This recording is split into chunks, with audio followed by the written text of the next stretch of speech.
And then I'm just going to read through our hearing script and we'll get started. Okay. This is the October 20th, 2021 session of the Zoning Hearing Examiner docket. My name is David Starkey. I'm the Zoning Hearing Examiner for the City of Cincinnati, and I'll preside over this hearing. The case before us today is case number ZH20210143. The purpose of this hearing is to allow applicants and opposing parties to testify and to offer and refute evidence and testimony. This hearing will follow the rules found in the zoning code and the supplemental rules of the Zoning Hearing Examiner. All testimony and evidence that an applicant or any opposing party wishes to offer must be presented at this hearing, unless a party has submitted evidence or testimony in the form of writing prior to this hearing. This hearing will proceed as follows. The applicant's attorney, or the applicant's agent will first present the applicant's case. If there were anyone here from the public, they'd have an opportunity to speak after the applicant had presented its case.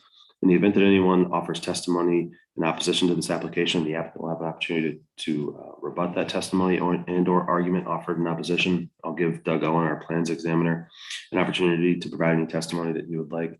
And then finally, I'll give the applicant an opportunity to make a closing statement.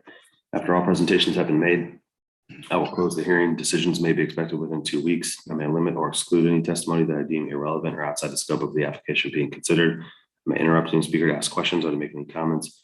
I may also refuse to consider hearsay testimony or documents. This generally means evidence you want to introduce that consists of statements made by someone who is not present at this hearing. In the event of any technical difficulties or unforeseen circumstances with the video conferencing technology, we'll do our best to troubleshoot those on the fly, but to the extent there's something that prevents us from meaningfully going forward with the hearing, I may continue or postpone the hearing at my discretion. Okay, just need to swear everyone in and then we can get started. So if you intend on providing any testimony here today, making any comments, asking any questions, doing anything other than just strictly observing, then you need to be sworn in. So if that's you, if you could take yourself off mute, I need everyone to answer out loud and raise their right hand. Do you solemnly swear the testimony you shall give will be the truth, the whole truth, and nothing but the truth? I do. I do. I do. Okay, great. Thanks, everyone. Okay, who's going to be taking the lead for us here today? That would be me. Okay, and the floor is yours. Okay, thank you. So the property that we're looking at this morning is located at 4800 and 4820 Ridge Avenue in Oakley. It contains 0.85 roughly acres, and it's zoned the CCM community commercial mixed use. Mixed district. And right now there's a building on part of the site that I believe are used for offices. The proposal is to demolish the existing building and to construct a 5,899 square foot single story building. The southern portion of the building, 3,500 square feet, would be occupied by Aspen Dental. The northern portion of the building, which is 2,399 square feet, would be occupied by Chipotle, the restaurant. There are 41 parking spaces on the site, 2 of which would be ADA accessible, and there would be 1 access point to the site out onto Ridge Avenue. So Chipotle, like other restaurants, have discovered that folks are looking for ways to pick up their food without having to come into the restaurant itself, something other than DoorDash or Uber or whatever. Whether that's because of inclement weather or they've got kids in the car or there's some health concerns, whether it's COVID or they've had a knee replacement or whatever, folks are looking for a way to acquire their food. So Chipotle, like other restaurants locally, La Rosa's is moving to this model as well, are moving forward with what they call pickup windows.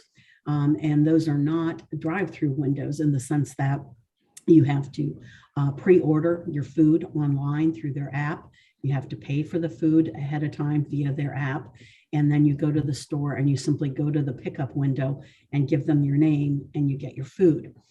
So in doing so, there's no pre-order board, there's no menu board, there's no speaker box. It's just simply a window on the building. You pull up, as I said, give your name and they give you your food. You've already paid for it and everything. That's what Chipotle is proposing to do.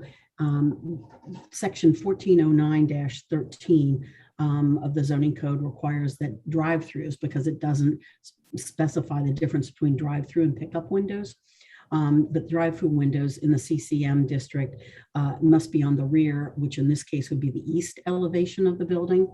We are proposing that the pickup window would be on the north or the side elevation of the building, and that would be obviously on the Chipotle end of the building. In doing so, that allows us to create 4 additional stacking spaces over moving it to the rear of the building. It also would create less conflict with parking spaces on the site, should there be any queue for the pickup window. And it also allows Chipotle to operate more efficiently in that the pickup window would be at their quote back of the house where their kitchen and their order preps and so forth are.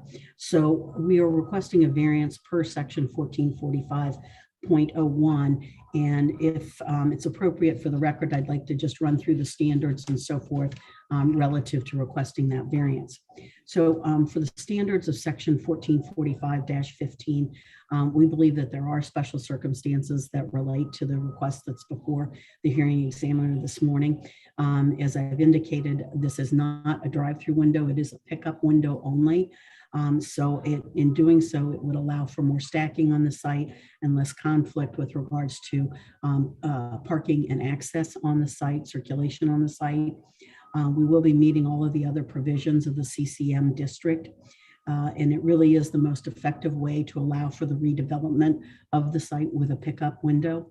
There are other uses in the immediate area and surrounding area that do have drive-through windows that are not located on the rear side of their building in the CCM district. Pursuant to the public interest standards of section 1445.13, as I mentioned, the redevelopment would comply with all of the other standards of the zoning code. There are no guidelines in place for this site other than the CCM district itself. The redevelopment is consistent with Plan Cincinnati in that it states to build on the areas that are currently their assets and to focus revitalization on centers of activity, of which Oakley is designated as one. It focuses retail on the Madison Road corridor. This site is just north of that Madison Road corridor and is contiguous to it in terms of retail activity. And also to assemble underutilized properties for redevelopment, which this site is underutilized, and then also to work with the community councils, which you'll hear in a minute we have done. It is also consistent with the Oakley plan that was prepared and adopted by the city in that, again, it repurposes underutilized land and that it would improve and enhance the visual character of Oakley's area and non-contiguous retail areas. Relative to traffic, DOT did review this site plan during the coordinated site plan review process, and I quote, "no immediate requirements to move forward with the project" was their determination. All of the adjacent properties are zoned and used for commercial. We will be providing buffers as required by the zoning code and also providing the landscaping that's required by the zoning code. In terms of the hours of operation, Chipotle is typically open from 10:45 in the morning till 10 o'clock at night. I will say they, like everyone else, is struggling with staffing issues, so those hours are a little bit flexible right now. Aspen Dental runs on 2 different kind of schedules. They're either open to try to accommodate as many of their patients' schedules as possible. So they're open some days from 7 a.m. to 5:30, and then other days from 9 a.m. to 7 p.m., again, to try to serve their patients' schedules. The uses are compatible with and they're oriented toward serving the Oakley community. You're probably not going to drive from Western Hills to Oakley just for Chipotle, so they are clearly designated toward the Oakley community. It's not known that there are any pending zoning amendments to the zoning code that would impact this site. There is no adverse impact on public services in terms of police or fire services, public services, or any impact to adjoining property owners or the surrounding community with the proposed variance and the redevelopment. The property itself is not blighted, but it's also what I would call non-contributing to the community in that it's not seeing its highest and best use for the site, and redeveloping it, we believe, achieves that goal. There is economic development to the community in terms of jobs, taxes, and then the convenience of the community of having dental services as well as a local restaurant to partake of. In terms of jobs, the Chipotle would have approximately 10 to 12 total jobs, 5 to 6 on any one shift. And then Aspen Dental would have 8 to 9 employees, as well as construction jobs that would be retained during the construction of the redevelopment. The tax value is approximately $2.5 million investment into the Oakley community for this redevelopment. So there's the real estate taxes, obviously, on that, as well as the taxes on the 20 plus employees that would be employed on the site. As I mentioned, it would allow for an underutilized site to be redeveloped, and the public benefit being consistent with all of the adopted plans, Plan Cincinnati and the Oakley plan, and then providing services and options that currently aren't available in the Oakley community. We have, as I mentioned, been through the coordinated site plan review process. There were limited issues with that, and either we have already addressed those or will be addressing those as if the development is allowed to move forward.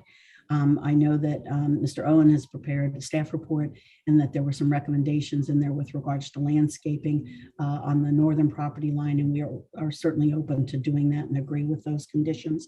And finally, I would offer that we have met with the Oakley Community Council and that they have voted to support the request that's before the examiner this morning, and have submitted a letter which we forwarded to you recommending approval of the variance request to allow the pickup window on the north side.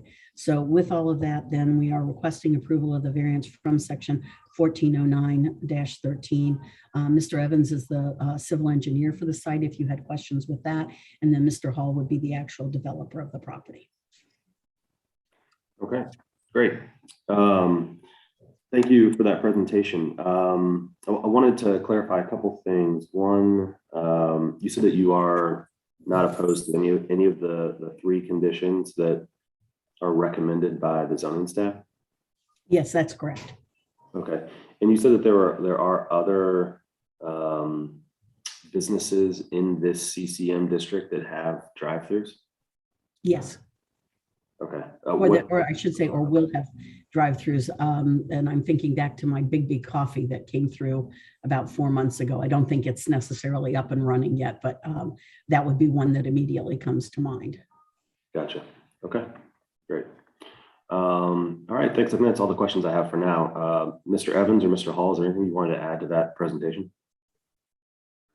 No, nothing on my end. Ann did a wonderful job, and I'd just be happy to answer questions if you had any. Okay, great. Yeah, ditto. Thank you guys for the time and the opportunity. Sure. Doug, anything you'd like to add? I don't have much. Ann did a fantastic job of summing this one up. So the only thing that I would just kind of reiterate is that this is a CCM district with a mix between pedestrian and auto-oriented development. And while that is the zoning designation, this whole Ridge Avenue corridor through here is very heavily auto-oriented. There's very little pedestrian development in the district, and it is pretty much surrounded by CGA. So, if this particular property was actually CGA, the drive-through on the north elevation wouldn't be an issue.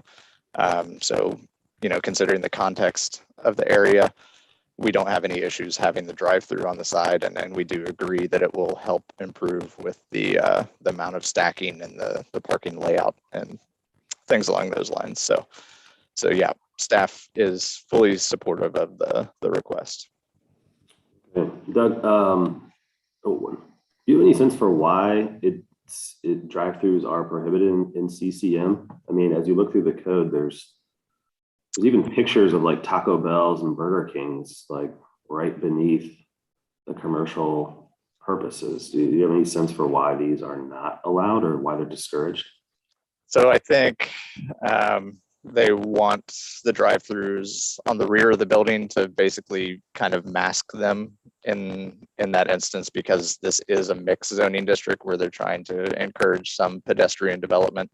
Drive-throughs, are obviously not conducive to pedestrian development. So I think the intent is to kind of mask those facilities on the back of the building, and also would remove some of the noise and other effects that are created by those drive-through components. So, and as Ms. McBride said, on this, it's just a pickup window. As far as the zoning code is concerned, it considers any drive-through components as a drive-through facility. So the pickup window does kick it into that category. However, without the menu board, creating that additional noise, I don't think that this is a problem. Okay. All right, great. Thanks, Doug. Yeah, I don't think I have any more questions. And anything in closing or otherwise, or in response to what Doug said, that you'd like to offer before we adjourn? No, I don't think so. I'll be curious to see, though, if in a few years, Doug, if we don't see amendments to zoning codes that are going to distinguish between pickup and drive-through windows. I think that'll be kind of interesting to see, but I don't have anything else to add. Thank you. Okay, great. Yeah, and I think, like I said, I think that's all I have. And thank you again for your thorough presentation. I always appreciate that. I'm going to approve this. I just need to type up the decision. So give me a couple weeks on that, and as soon as I finish it, I'll put it into PDF and I'll send it out to everybody in the hearing. Any questions? Any more questions now before we adjourn? Thanks very much. I'm going to go find my career in IT now. Okay. Good luck. Safe travels. Thank you so much. Appreciate your time, David. Sure. Thank you, guys.